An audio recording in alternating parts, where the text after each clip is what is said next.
and welcome back to the podcast. Thank you very much for being here. I appreciate it as always. You know the routine. If you're like Chris and you don't want me to tell you to buy the book, fast forward 30 seconds. Buy the book if you haven't got the book. IrmenWithoutTheBank.com or withoutthebank.com. Today, I am so excited. I am sure you guys who listen to James Neathery have heard me on James's podcast, but today I have the pleasure of James on my podcast. The only difference is he did not fly to the tundra to see me. He is not stupid. James is not stupid. He knows his limitations. So we are going to talk to James today. And here's the thing. If you do not know James Neathery, he is another infinite banking practitioner, but he has been in this game much longer than I have. And he is one of the practitioners that I look up to because he got to spend a lot of time with Nelson, and he got to study a lot more under Nelson. So I wanted to bring him on because I think there's a lot of value here that you guys all need to hear. So thank you, James. No, you're welcome. Thank you. I thought it was because you love me, Mary Jo. I mean, no, I'm happy to be here. It's like 75 degrees outside where I'm at. So I'm happy to be inside here. But no, I'm happy to be on your podcast, Mary Jo. I enjoyed when you came down here and I had fun. And so I'm looking forward to it. Yeah. So let's talk about Nelson. Now, we had talked last week in preparation a little bit. Neither one of us are good preparers, but I did prepare a little bit. And so I really feel like, and I think it's very common, or there's not a lot of practitioners. It's not common. Let's just talk about the fact that there's not a lot of practitioners, James, that got to spend the amount of time with Nelson that you did. Because you were very close to Nelson as far as proximity goes, right? Yeah. Mm-hmm. So I think that there's a lot there to be shared that a lot of people don't know about, don't hear about. So I want to expose it. Well, I don't know how much I can share that people don't know. I mean, I had the pleasure of hanging out with Nelson. I literally tried to be his water boy for like 16 years or so, Whenever I first learned of the infinite banking concept, it was because I was listening to different speakers at an event, and one of them referenced his book. So I bought all the books that they referenced at that event, and I took them home, and his was the thinnest book in the stack. So I thought, man, I can finish that one. Easy to read, big print, lots of illustrations, 92 pages. And, Mary Jo, I read the book that night, and I called the phone number on the back of the book the next morning, and I didn't expect Nelson to answer, but he did. We had a lovely conversation, and it ended up with something along the lines of, boy, I hold these 10-hour seminars all over the country, and you need to get yourself to one. So I did. An agent was hosting him, and she allowed me to attend. I sat in the back of the room, took notes, and changed my life. Mm-hmm. Changed everything that we were doing personally with life insurance, and it changed my practice. And his work has touched an awful lot of our clients and changed their lives more than one or two generations. So it's a really big deal for me, very powerful. Mm-hmm. And then too, we hosted him 2 or 3 times a year for about 10 or 12, 14 years. And every time I'd listen to the man, and I even traveled other places to hear him. When you host an event, it's a little bit different than attending an event, but I still listened, and I took notes every time, and I have books full of notes. I heard something new every time almost, or, the things that I had heard previously, would be reaffirmed, and my thinking would be straightened out. And so I kept hosting him, and I kept attending, and it was, like I said, life-changing. It was a beautiful thing. I remember when I had him in Bismarck. I mean, I don't know, probably 7 years into this, and he was talking about the tailwind. And I'm like, oh, I get it now. I'm a little bit slow, but I had a hard time understanding his analogies. And so you have to you had to always be listening to him. But here are the things that, and I don't know, maybe you were able to visit with him about certain things, but there are a lot of things that are happening within IBC, right? Everybody's like, oh, I got an IBC policy. And I see this a lot online. Oh, I got an IBC policy with X company. Is it right? I don't know what's right. Right. And so everybody wants to make everything, is it structured right? Is it with the right company? And I'm like, oh my gosh, the company does not matter. It's the agent that matters. And then we have this stuff. Here's the big one that I'm trying to get to is he said your premiums need to equal your income. Did you ever sit? I never actually sat down and said, Nelson, what does that mean? Are you doing it? Because at the end of the book, he says it's going to take you a lifetime to get there. But we just don't obviously read the end of the book. Did you ever outright ask, Nelson, what does that mean? How do you do that? I did ask him one time, how? I said, Nelson, how can premium equal income? And he said, well, James, he said, premium should exceed your income. And then I'm like, and I just wanted a straight answer to the one question. And I'm like, well, how is that? He said, when you have your dividend paid to your PUA, is that additional premium to the policy? I said, yeah.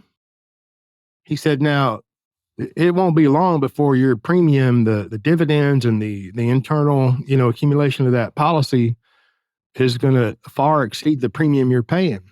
I mean, he didn't really get into that far, but I'm just telling you, he said your premium should exceed your income. And I said, how? And he said, well, what is the dividend when it's applied to the PUA? Is that premium? I said, yes. And said, that is not, he is calling it income, but it is not money that I am punching a clock for that is coming in and buying groceries. And I think that is so important that people need to understand that. But we weren't talking about income. We were talking about premium. If I make $100,000 a year or whatever my income is my income, how do I get my income to even approach the premium? Right. Right. And it's already, 25 years or so before your premium can equal your income. He said your premium should exceed your income. So, and my point here is he was just expanding my mind, right? I'm asking him, how do you even do this? And he said, well, think about it. It's like, what is that dividend? Is that premium? Right. Like, yep. Yeah. But it makes sense. So many agents are trying to go above and beyond that, right? That run every dollar. Your McDonald's fries should be bought through a long policy. Like, that's what I'm saying, is that we're... Nelson, I don't believe Nelson ever... Yeah, Nelson never, to me, advocated or encouraged that you should finance your groceries through a life insurance policy. And at the end of the day, a loan from a life insurance company, they're fulfilled by policy owner service representatives. They don't have a loan department. They don't have a drive-through window, right? So even if you live in the same town that the life insurance company's at, they're going to side-eye you when you walk into their, foyer. You're not getting past the security guards. I'm just saying. Yeah.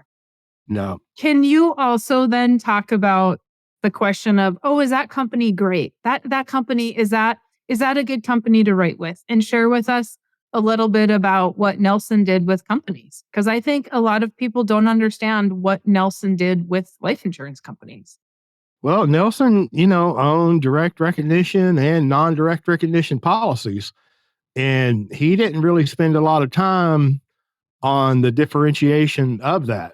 He believed that you should own a mutual company, a policy with a mutual company. There's no question about that.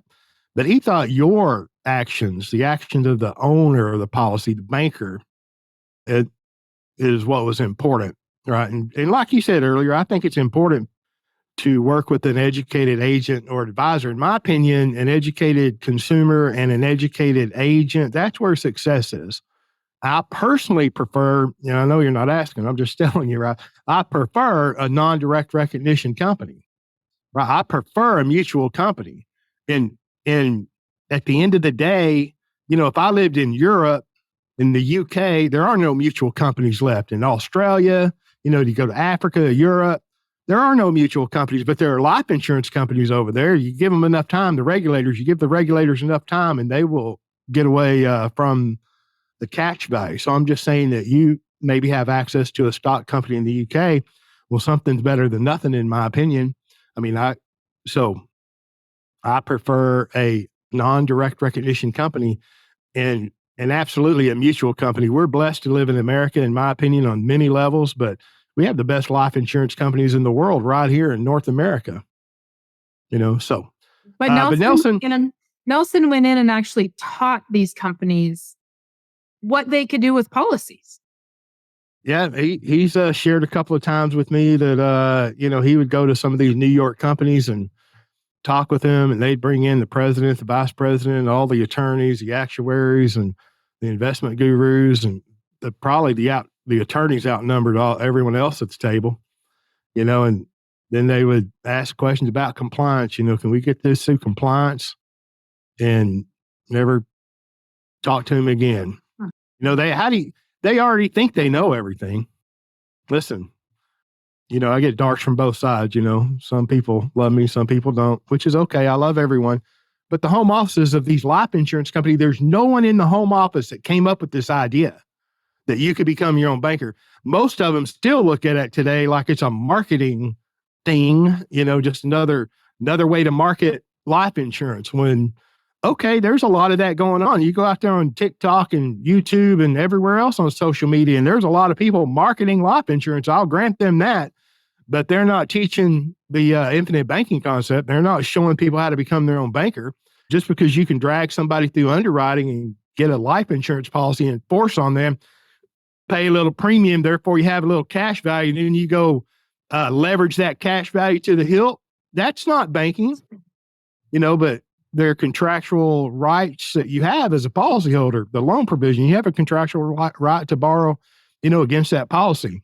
So, and then other home offices loved him.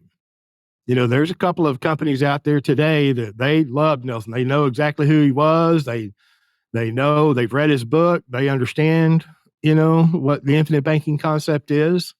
But there's an awful lot of them old line New York Life or I don't want to say New York Life, just the New York companies that, frankly, I think a couple of things, Mary Jo. Number one, I think they're a little maybe angry that they didn't come up with this fabulous idea that life insurance has all the characteristics that one needs for private financing. And then maybe they don't want the policy owner to exercise that right. Maybe they don't want the policy owner to collateralize those cash values. Who knows? It's like your bank. How much money does your bank want you to deposit with them? Mm-hmm. All of it. Yep. And then how much do they want to lend you? Yep. Anyway, none of I think some of that exists out there in the life insurance world. Yeah. But. And I think that, and then you have those companies that they're not making it hard for their agents, to be honest, but they're saying, hey, you know what, if your policy, if you take a loan on this policy, we're not giving you renewal commission. And so you're going to have to find an uber honest agent that's going to say, oh yeah, loan against all the policies I have written, and everybody take a full loan, and then I give up renewal commission. I mean, a good person would do that. Somebody that needs the money to live isn't going to do that. And so I'm not going to judge the agent by that. But the companies are penalizing their agents because they don't want a loan. Well, if the company doesn't want a loan on that policy, then we should probably be asking why the company doesn't want a loan on the policy. Yeah. Or what are they not understanding? Because I remember Nelson telling me that, well, some companies look at it as an asset. Some companies look at it as a liability. And if we're looking at it as a liability, they don't want all those loans. Or are they not managing their books of business or their financials, not books of business? Are they not managing their financials well enough that a loan on a policy is scary? Because we need the money for things that we've maybe mismanaged versus giving it to the policyholders, right? Same thing as a bank not releasing collateral. Why aren't you releasing collateral? Did you overlend? Mm-hmm. Like, it makes me wonder why a life insurance company is going to not want to lend money, because in the contract it says it's yours. So it doesn't make a lot of sense. Yeah. Yep. The loans, especially early loans, I'm married to my wife. I'm not married to these life insurance companies, but I understand how it can be difficult financially on a life insurance company to take early policy loans. I get that. And okay. So I acknowledge that, but just, to what you're saying is like, how are you running your portfolio? Mhm. You know, if we are coming out of the lowest interest rate environment ever, a 5.5, 6, 7, 8, 9% policy loan was a pretty dang good return for a life insurance company who couldn't go out and get 4 or 5% on a bond. Mhm. So, like I said, we're coming out of that interest rate environment. Well, okay, they're going to raise their loan interest rates anyway, the life Mhm. insurance companies. Mhm. So, I'm with you. Of course, the regulators may look at the life insurance companies a little differently too. I've heard the various companies say they don't want to do first year loans and they'll not pay a commission or they'll do whatever. And at the end of the day, I don't really care what the life insurance company does as long as they're well run, as long Yep. as they have a well run, portfolio distribution system and proper commission structure. And I don't care. Other than that, just let me go do what I want to do anyway, Mhm. which is control the banking function as it relates to me in my life. Mhm.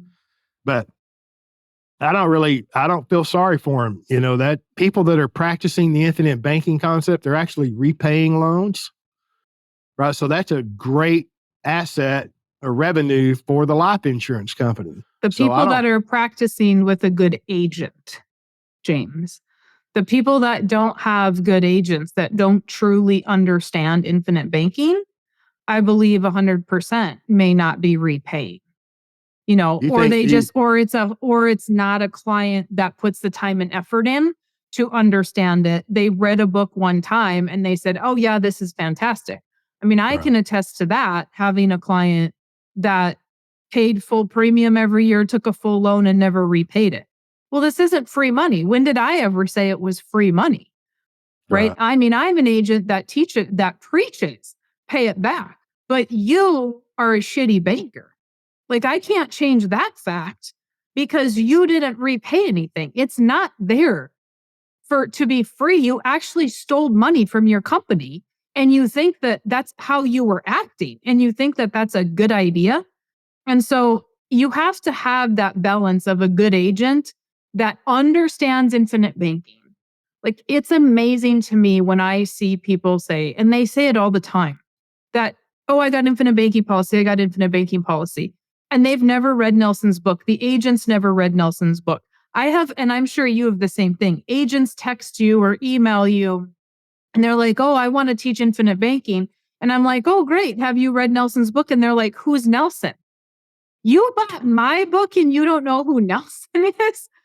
I don't know. Let's put the brakes on here. We have a little bit of an issue, right? And so Nelson was trying to teach the companies this.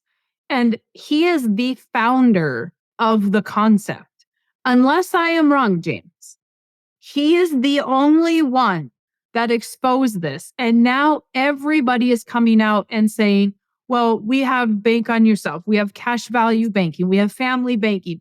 We've renamed it a million times. But at the end of the day, if we go back in history and look at who founded it, what was the underlying reason for IBC and how did he want it to be taught? And it wasn't the reason that NNI exists, the Nelson Nash Institute, the reason that you and I both are licensed practitioners is because we want to uphold what Nelson started. That's it. It's that simple. There's so many people out there that think it's a waste. It is not a waste when you understand what Nelson was trying to accomplish, and people have forgotten that. They just want to sell life insurance. But he said, my book is not there to sell life insurance. It's there to teach you how to be a banker. yeah. I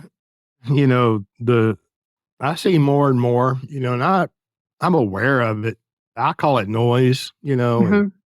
people rename it. And, back in the day, I would always hear, well, yeah, my grandfather did this or my dad did this, or like, no, it's very easy to get a license to sell life insurance. So, I'll grant that a lot of people have had a license to sell life insurance and to be a life insurance agent. And then if you have cash value, that policy has a loan provision. So granted that in the past, people would leverage their life insurance cash values because, I don't know, Americans put an awful lot of money into life insurance policies. You go back prior to the 60s and the 30s, 40s, and 50s, prior to the mutual funds, and the 401k. But, bringing it forward today, and I get calls, I get emails, I get texts, people send me links to different videos and, James, is this right? Or is that right? Or can you believe they're saying this? Or can you believe they're saying that? And, and what I see, these people don't even know life insurance, number one, an awful lot of them. And they sure have not read Nelson's book, Becoming Your Own Banker. And they sure have not read his second book, Building a Warehouse of Wealth. And they sure have not purchased and spent 6.5 hours watching his DVD, watching Nelson Nash himself give a presentation. And it looks to me like they're not doing anything but marketing life insurance. Yep. And then, the latest one I've seen, or one of the latest ones I've seen was, I think it was on YouTube and the graphic, or maybe the guy said it. He said, we will beat anybody's numbers, period. So he's telling you that he's gonna massage the numbers on the life insurance illustration to make that illustration that he produces look better than whatever the consumer is looking at, without any education or knowledge of what's going on or what goes on behind the numbers of the illustration. And they could care less, in my opinion, or they wouldn't do it. And it's not all about the numbers, because if you studied under Nelson, he would be, I picked him up from the airport, and from the airport to the hotel, I thought I was going to get whipped, because he said, and if you're showing them an illustration in the first meeting, Mary Jo, and I thought, oh my God, I do. Like, this is not, he's like, yeah, it's not a tool. They need to understand the concept. And so it truly is like, I know you and I can get pretty passionate on our podcasts, and I'm not going to say angry, passionate about IBC. And the reason that we are is because we knew Nelson. He never talked about rates of return at seminars. He never talked about rates of returns in his 10-hour course. And if he did, it was very, very little, because I don't remember it. He didn't talk about numbers. He talked about banking. He talked about the Federal Reserve. He talked about Austrian economics. He talked about fixing a problem, and the insurance was just the tool to fix that problem. And so we don't have and that was another question I had for you today, is just touching on the rate of return. So many clients will talk about, what's my IRR? What's my ROR? I don't care. I don't know. I just flat out say, I don't know. It's not about that. And so because people have listened to enough of my podcasts where I rant about it, they don't even ask. Or if they do ask, they're like, don't yell at me. I was just wondering. And so how do you, as a practitioner, address that question? I say it like this. Once the solution is put together, whatever the prospective client needs, is trying to do, wanting to do, and an illustration is built, the solution is, whether it's one illustration or multiple illustrations, it depends on, the family, the whole situation. Before we ever get to an illustration, the path is laid out, the solution. If we do this, we can expect this. And, this is how you finance this, and this is how you finance that. And this is, how you take passive income in retirement or whatever it is.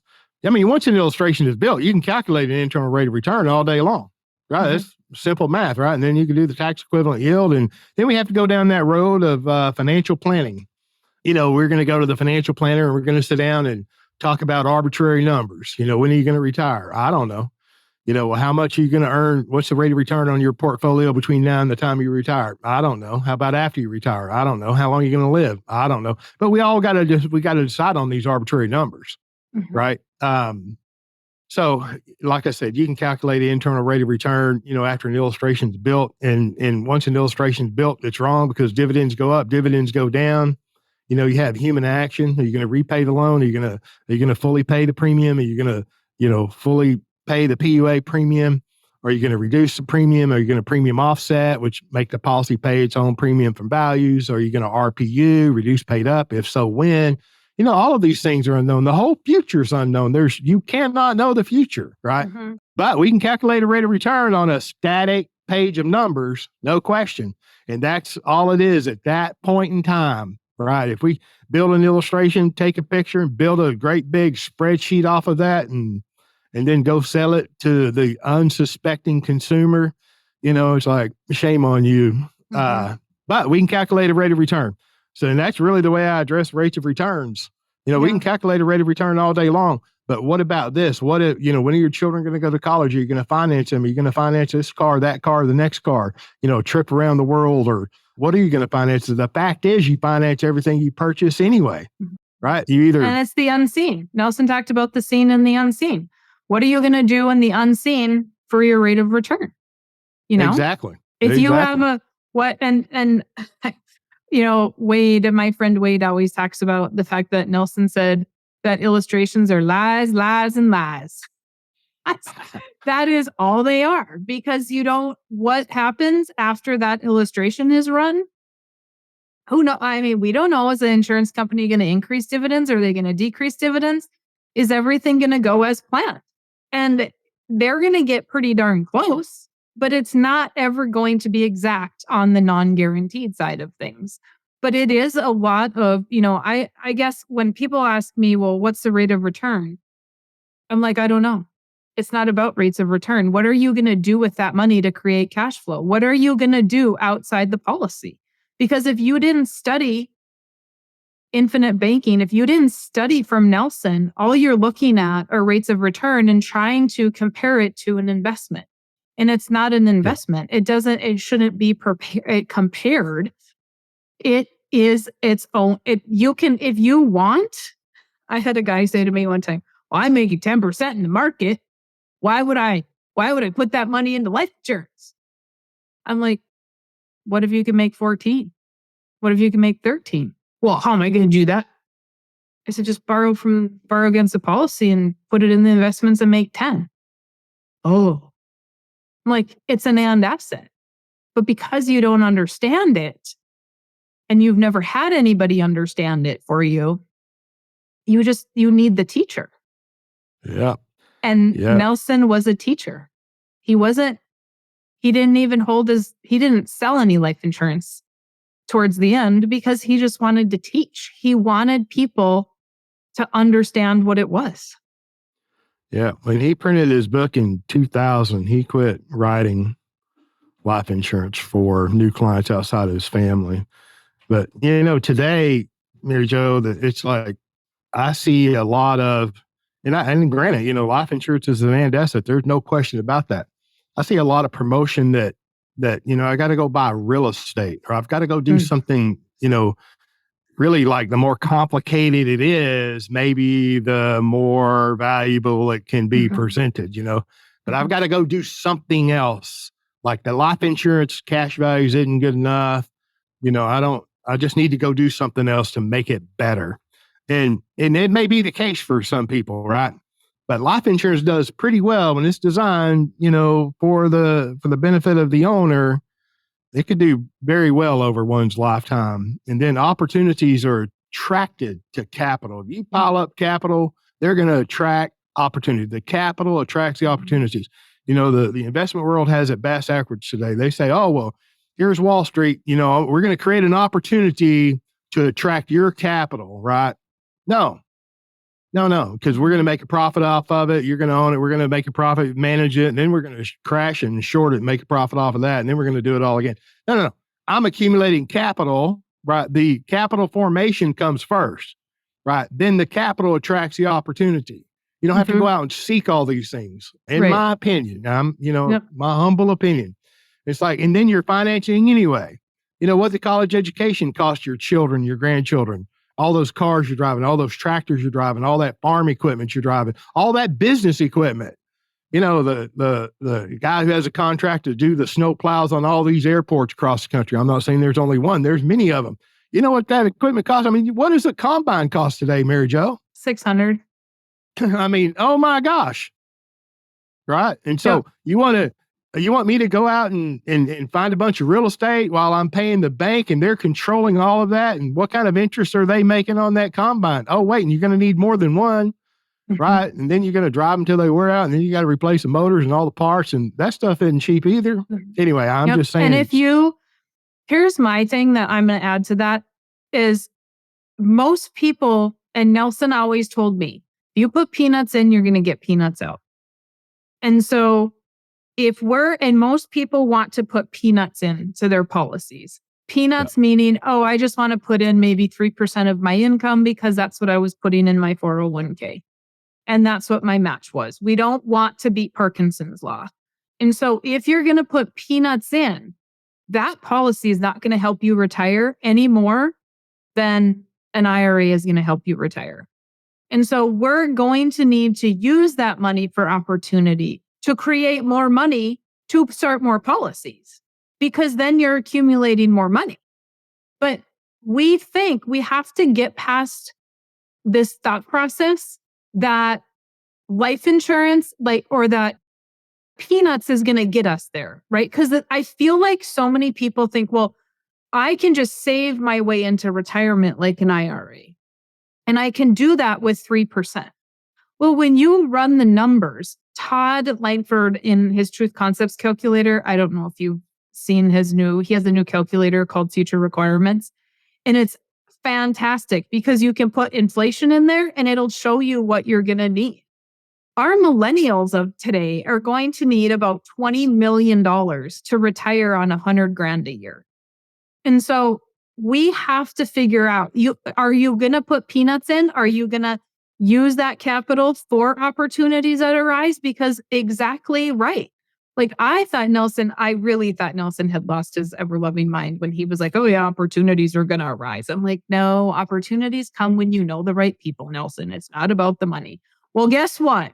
When I have money, all of a sudden opportunities arise. And I'm like, he was right. He was right. Right. But then I can just go to my policy for those opportunities. But when more money comes in, I have to put that more into policies. I don't just get to say, okay, it's one policy and done. It's a system of policies. So it's not, I think the rate of return question, it's a legitimate question for people because they are concerned about that because that's all they know. But it has to be explained away. And the only people explaining it away are true IBC practitioners, because everybody else will entertain that question and be like, oh, well, here's your rate of return. I get a 6% dividend, then I get a 4% guaranteed interest rate. Oh, that's 10, right? And then it's always about this number is bigger than that number. No kidding. You can look at and I got a 6% dividend because I got charged 8% interest on my loans. Oh my gosh. But what about that time you had with Nelson on the way, from the airport to your office? That was priceless, wasn't it? Mm-hmm. Looking back now? Oh yeah, 100%. We loved every second of Nelson. And then we had him at the house and we had lunch with him before he had to go back to the airport, which was really fun because here's one thing that I don't think he finished this book, but at that time he said, I'm writing a book about how the Bible corresponds with money and he knew exactly how many references the Bible had about money in it. And he was writing a book at the time. I don't know that he ever finished it, but obviously not. He never published it before he passed. But if he wasn't talking about IBC, he was talking about the Bible, because number one was we're going to share Jesus Christ with everybody, right? Number two, we're going to get rid of the fence. I felt like that was his order of everything he did in life. And that was important to him. It didn't matter who you were, he was sharing it. And it's funny because up here, that's not normal. In the South, that is a very normal conversation. But when you have a presentation and you've gone 10 hours over 2 days or 8 hours over 1 day, and at the end, and he talks about his brother, right? And you're going to pass the conversation. And he said, we were talking about numbers and all this. And he said, always at the end, toward the end, he'd be like, if you don't know where you're going, that's the most important conversation we can have today. Mm-hmm. Yep. And, that's normal if you're at church down here. But I mean, I was shocked the first time I heard it. I'm like, man, this really? man's bold. Yeah. Oh, that's funny. You're in a room full of strangers, right? You got 30 or 40 people in the room you've never met before. And you're saying this is the most important. If you don't know where you're going after this life, there's another conversation and it'll be the most important conversation we have today. I was impressed, but I'm just saying it may be more normal down here than up there. I just think I have shared Nelson's book early on. When I shared Nelson's book with people, they were automatically up here. They automatically said there are Bible verses in there. I don't trust that, man. Whoa, I got that is, and I have listened. It's funny because I always watched, I used to watch Duck Dynasty a lot, and Phil would go around and preach everywhere and do his stuff. And he's like, it's not the same in Minnesota. It's like, those people don't come out by the droves to hear me. And it's just not it. Like we have a trust factor. If you are quoting the Bible, you're probably not trustworthy. And so it's that's a lot down here too, Mary Jo. That's really? A lot down here. When somebody comes in, that's the first thing they start talking about. My daddy taught me, you put your hand on your wallet. See, that's not the way Nelson started out. You've already gotten to know Nelson. You've already had lunch with him or whatever. Yeah. I mean, that's not the way he started the conversation. Right. But so I get it. But I mean, that mad props for you northern people. I mean, the eyebrow goes up whenever you start thumping real hard first out of the gate. No. Yeah, we are, we just don't, there's not even a, oh, bless your heart. Like, I don't care if it's a good bless. I don't care if it's a good bless your heart or a bad bless your heart. Like that just doesn't come out of our mouths. That's funny. Bless your heart. When a Southern lady tells you that, it's like, you need to fix something. I have one more question for you. How do you answer the question, or how do you feel about can the policy help with inflation? Is that going to protect me against inflation? Because people are looking for that right now, right? I want something that's going to help protect me against inflation. Yeah. Yeah, it comes up, I mean, look, we're all fighting the two major headwinds is taxes and inflation, right? I mean, my gosh, I think taxes are just unbelievable. And then inflation, they're just getting warmed up right now. Here, this is January of 2023. Just give them a minute. All right. I mean, oh my gosh. So the short answer, I say yes, right? Look, you look at what life insurance is. It's real property, right? It's an appreciating property. It's private property. It's liquid, right? I have access to it, right? I can get mad and quit and withdraw, surrender, or I can keep my, emotions in check and collateralize the cash value and continue to watch it grow as long as I'm being honest, right? And paying the premium and making loan repayments. It's going to be in short order. And I don't think it should be in the first year, the second year, the third year, the fourth year. I think that's the wrong place to start, is when is the cash value increasing above your premium, right? It happens sooner than you think. And when it does, isn't that inflation, at least on a cash flow? If I'm putting money in, that's cash flow in. If I'm borrowing money out, there's a cash flow out. Yes, I cannot discount the interest rate. Yes, I'm paying interest, right? And that's why you want a mutual company. So if you're the owner of the company, you're directly supporting the profitability of that company, therefore indirectly supporting the profitability of your policy. Now, man, what's wrong with that? And we didn't have to get above third grade math, right? And so if I put $1 million into a policy over time and there's a $10 or $15 million payout because there's a properly structured policy, the death benefit continues to grow. Will it solve inflation? Well, heck no. It won't solve inflation, but what else? Where else are you going to put your money that's going to do that well? Land? Okay, well, I can do the land too because life insurance is an and asset. Oh, wait, and I can profit from the land too, just like the good farmer, the cattle rancher, or whomever. I can grow grass and profit from the land, right? And I can have the life insurance and the land and the cash flows. So, yes, the short answer, in my opinion, is yes, it is a hedge against inflation. It is. And I get silver and I get land. I like land. I'm a land guy. I love land. And that's a conversation that I'm sure you had with Nelson too, when the gold bugs, it's like, well, if gold is such a hedge against inflation and it's so valuable, why are you going to trade me your gold for my worthless dollars? Right. Oh, I love when he said that the first time. I was like, well, he's got a point. Like if it really is that awesome, then why do you want my dollar? Right. Do I still want some? Yes. But do I think it's the answer to absolutely everything? No. How about I have both? How about I have the policy with the cash and I have the gold? Because so many people right now are saying our dollar's going to crash. The world is ending. And yes, I'm not sticking my head in the sand, James. Like I get what they're saying. But I remember being in grade school and the world was ending and we were all going to be taken out by nuclear war. Like I remember this, right? I mean, there were I didn't videos. think you were that old, Mary Jo. I was traumatized by the movie. There was a movie that every Sunday, our family, every single Sunday, our family would get together with one of my mom and dad's friends and we would all go hang out. And they were watching a movie that probably I should not have been watching with them.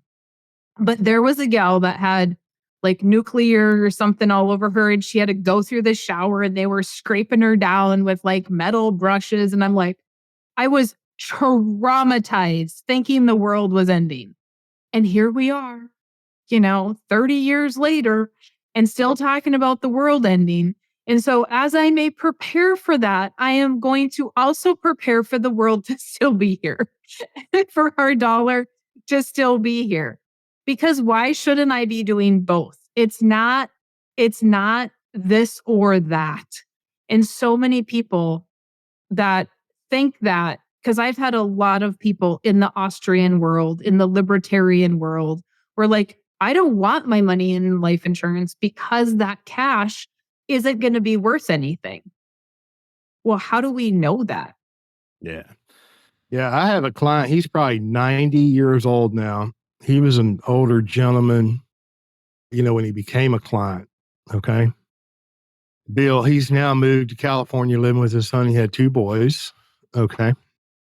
And he loved the idea of controlling the banking function and becoming your own banker.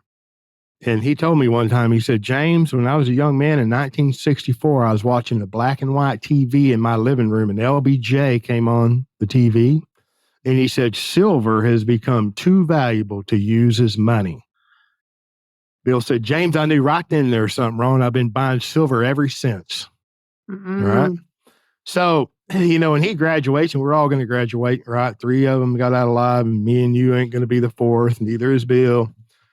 So his boys are going to get all that silver that he's purchased, right? Well, back then, he bought life insurance policies on each of his sons. Faithfully has paid premiums, and he has financed his silver purchases from those policies. And so when he graduates, the ownership of those policies are going to transfer to his boys with all that silver. And he was going to buy the silver anyway. I mean, what's wrong with that? Right. Nothing. Nothing. Right? Protection against inflation. One extra step for that protection, for preparation, Nelson likes gold and silver as well. And so it's not, it's not, because he had some, didn't he? Yeah, he writes a little bit about silver in his second book, Building a Warehouse of Wealth.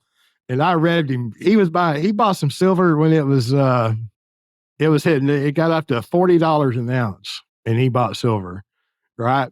And so now I don't know where silver trades now, but it went from 40 down to $17, $16, $18. I don't know. Now it's come back up 20, 22, 3, wherever it is.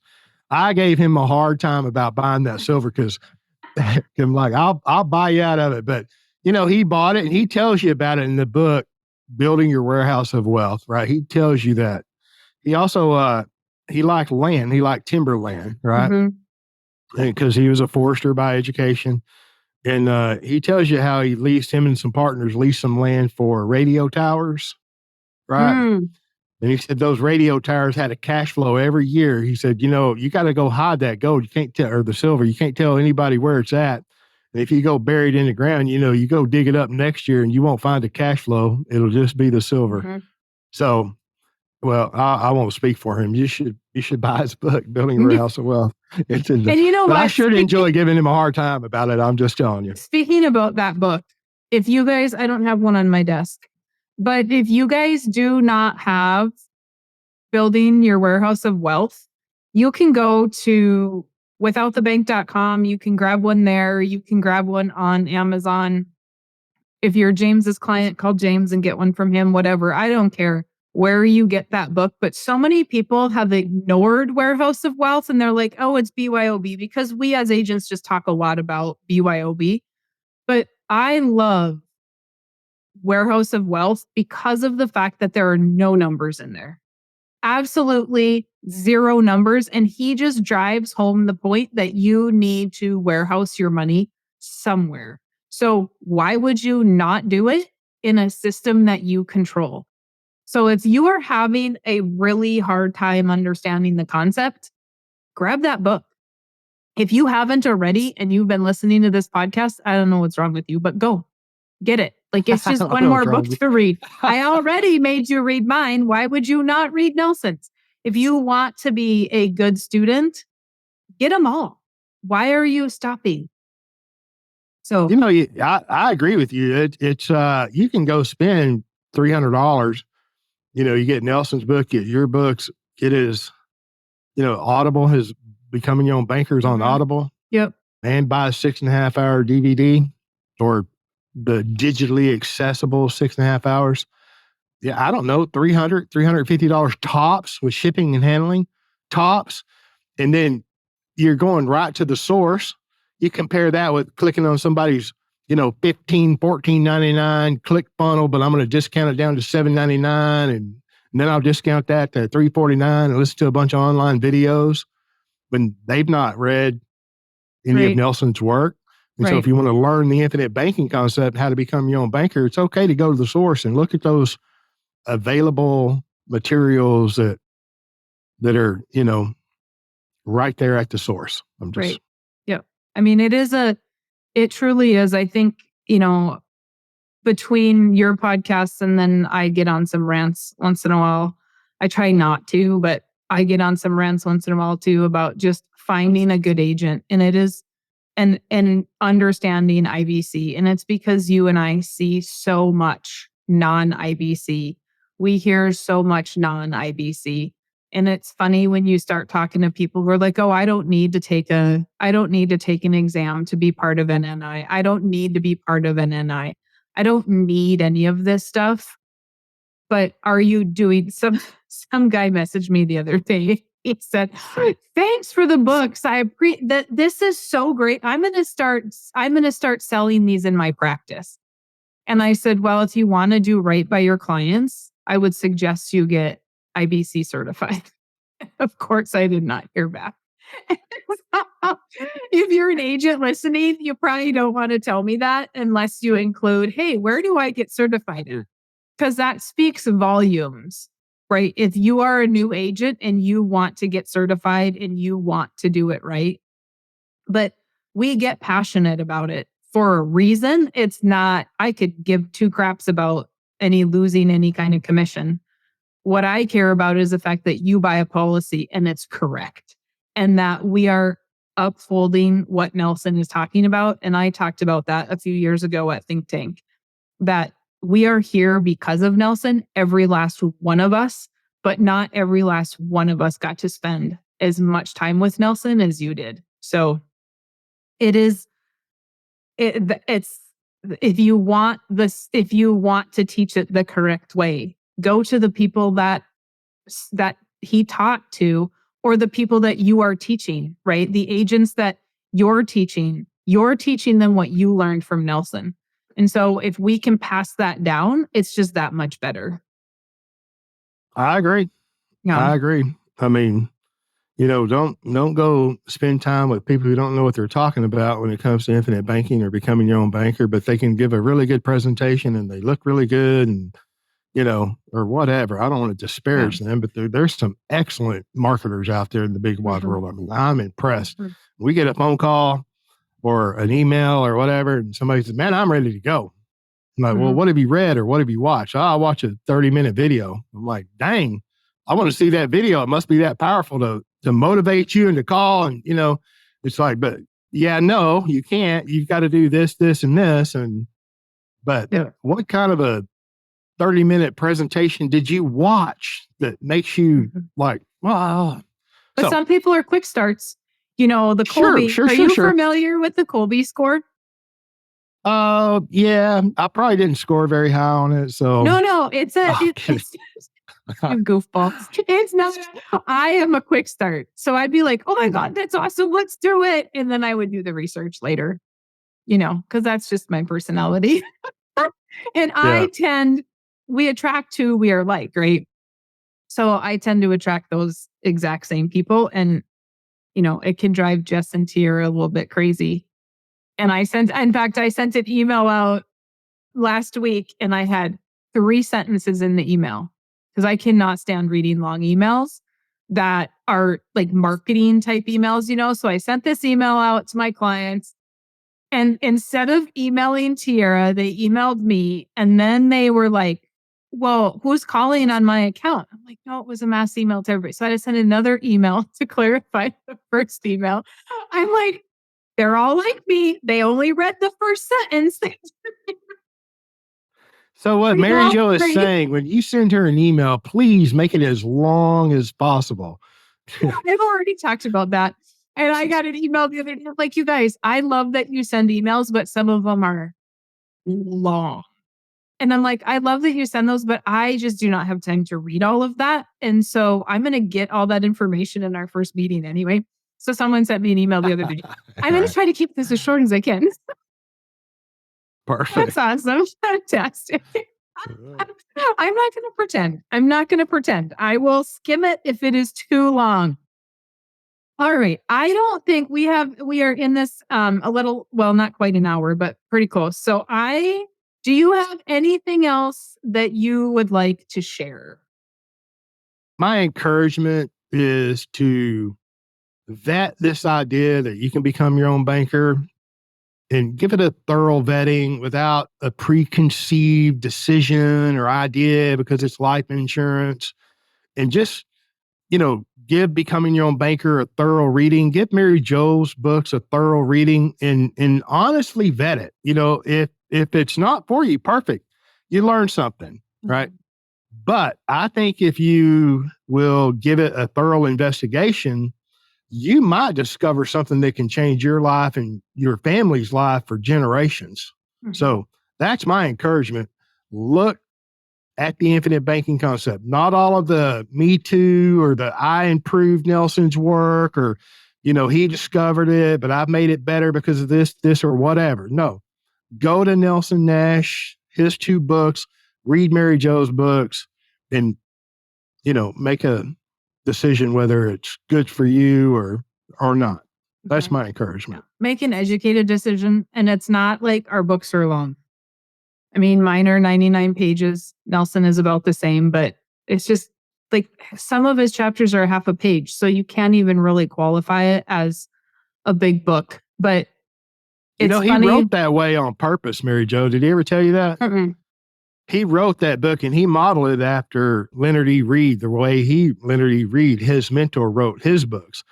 He wrote in a way where you could read a page or 2 or 3 and chew on it for a day or 2. So, yeah. Well, there you go, you guys. So read it. And then if you even go back to my older podcasts, I have a whole series of podcasts breaking down every chapter. So read it, listen to the podcast, and then chew on it, as Nelson said. I mean, he had Here's another thing. He had a 10-hour seminar for a purpose, and it was 2 days. He always did it in 2 days because he wanted you to go home the first night and think about stuff and be prepared for the second day. He purposely didn't do it in 1 day. Everything he did was on purpose because he had practice knowing that this is what people need. It's no different than when I have a meeting and I'm asking you to have your numbers ready. And then you guys, if, not you guys, but some of you listeners will come in and try to run my meeting. Yeah, that ain't happening.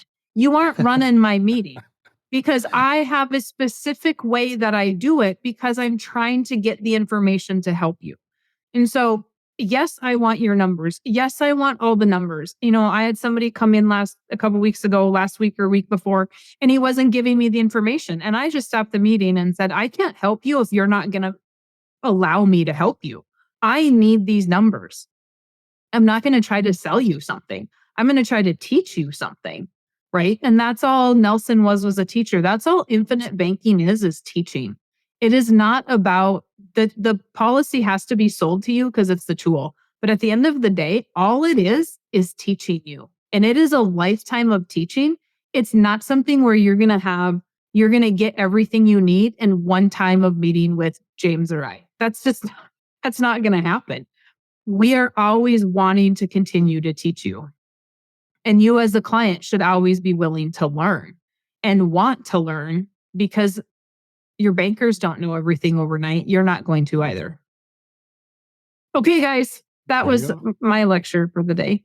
Those of you listening, I had somebody tell me that the other day too. I said, I'm sorry that all of these answers today have turned into lectures. And he said, I expected it. I listened to your podcast. Oh my God, you guys just know what you're getting. It is what it is. All right. Go. Thank you, James. I appreciate your time. Thank you, Mary Jo. Have a great day. I appreciate you. Okay. All right, guys. If you need me, you know where to find me, Mary Jo at withoutthebank.com.